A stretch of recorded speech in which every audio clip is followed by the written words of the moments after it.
As much as we all like to rip on men, this is time to take some accountability. When someone tells me that they're interested in me and I should just give them a chance, I genuinely ask them, what are you going to give me that I already don't give myself? Here we go again. I have an extensive routine, okay? I wake up at 4:30, I read for an hour, then I go to the gym for an hour. Then I get ready to go to my full-time job. While I'm getting ready, I make myself breakfast. Then I pack my lunch, which I have already meal prepped for myself for the full week. I go to work, I come home from work. I come home, I go to the gym for another hour or two. Then I come back up to my apartment that I pay rent for. Okay. And I clean, I cook, anything else. And then if I have any time before my 9:30 p.m. bedtime, I do another one of my many hobbies that I have: color, read, crochet, puzzle, who knows? What are you going to give me that I already don't give myself? I want something, I buy it. I pay for all my own bills. I cook for myself. I clean for myself. What are you going to give me that I already don't give myself? Because my time is fully booked. The funny thing is, I bet she calls everybody a narcissist that she disagrees with. I don't get her rant at all. She listed off some pretty basic things like going to the gym, paying her rent, buying new things. That's great, but that doesn't make you better than everyone else. You know what would be so cringe? If a man made a video just like hers, outlining his daily routine, and then he looks into the camera and says, "What can you do for me that I can't do for myself?" That would be so hilarious. Let's take a look at the comment section. Baby, you don't need a man. You need healing. That's what I was thinking. She comes across as confrontational. What man wants to join that picture?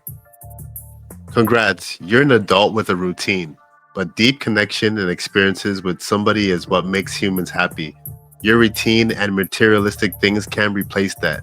Your cat can't take care of you when you're sick, or cuddle you at night when you had a bad day at work, etc. Yeah, at some point you're gonna need a human connection, and all the stuff that you buy is not gonna fill that void. Why are men offended in this post? Generally curious. I wouldn't say the men are offended. It's more of just repulsed or just turned off by that attitude of she's better than everybody. She listed off a bunch of basic stuff and we just want to know why she thinks that she is so much better than everybody else. That's all. On to the next. I was not wondering why men don't like me. I was wondering why we never meet people who could like us or not. But please keep missing points the size of a broadside of a barn. It really entertains me. You say bitter like it's a bad thing, but all it really does is filter out people that I don't want to meet. It filters out you, actually. Our lives are not about how likable we are to men. And that is upsetting to men because they have been raised to believe that women's sole purpose in life is to be pretty and dumb enough for a man to want them forever. You serious? Sorry, to want them until they inevitably cheat on them after they've had like 3 kids. You know what's so funny? The logic behind this is flawed. What do you think, that I'm just like out in the world and all the men in the vicinity have like seen all my TikToks already and know who I am? Oh my God, do you think I'm that famous? I have never been speaking to internet men because I don't want an internet man. I don't want to date a man for even an hour who has spent any of his time leaving comments on women's TikToks. That is some beta behavior. I'm here to tell you right now, we don't care. Let me tell you, we don't care. But I mean, like, have fun, I guess, if that's how you like to spend your time. I like to go out in the world and do things, but if you like to stay home and do this, go ahead. Love that journey for you. It's crazy that she wants a man, but hates men at the same time. How are you not seeing that as a problem? When does one do some self-reflecting and see that they are the problem? She says men are angry that women don't want to be likable for men. Why would that be upsetting to us? We just find it to be a dumb strategy.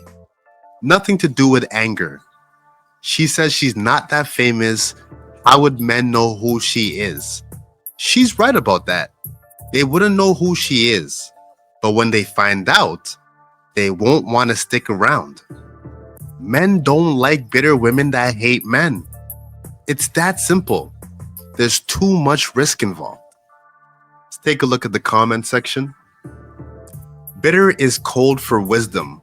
Keep bitter. Well, it actually is code for humongous bitch, and we don't want that. How can someone even determine your likability if they don't leave the house and interact with the public?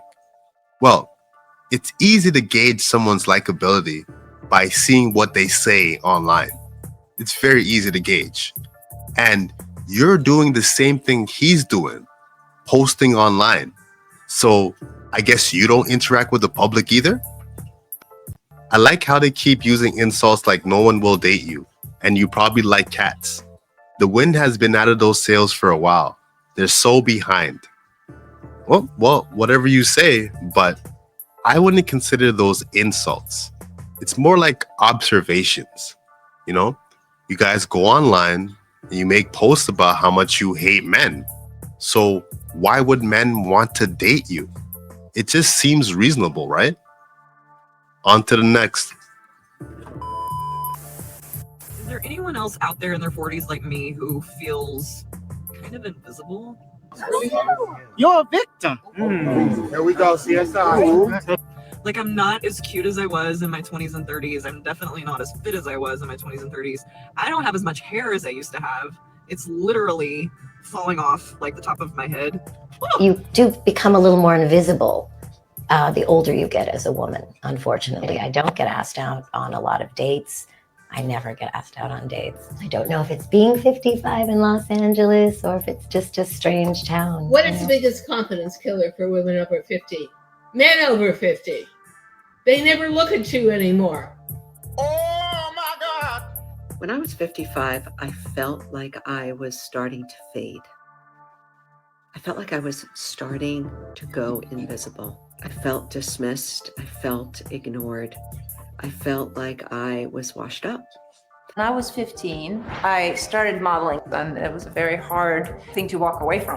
Then around the age of 45, I started noticing that the way I was perceived was slightly different than what I had become used to. And then I would put photos of myself in bikinis.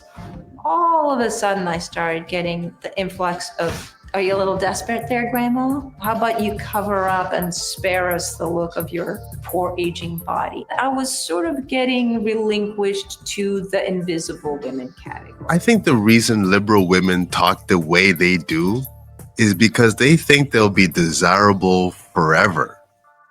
This mentality has them not having the right amount of urgency to get their life in order. The dumbest thing a young woman between the ages of 18 to 25 can do is adopting the feminist ideal.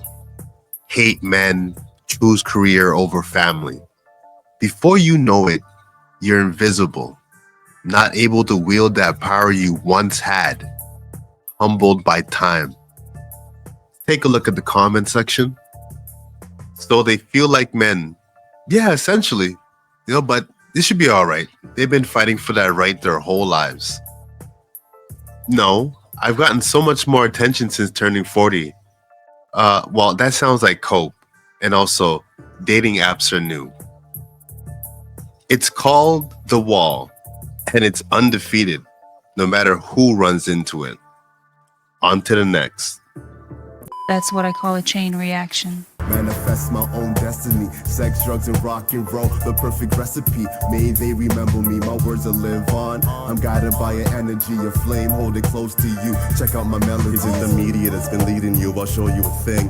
Misdirection, what's the message? They don't want you to win. As much as we all like to rip on men, this is time to take some accountability.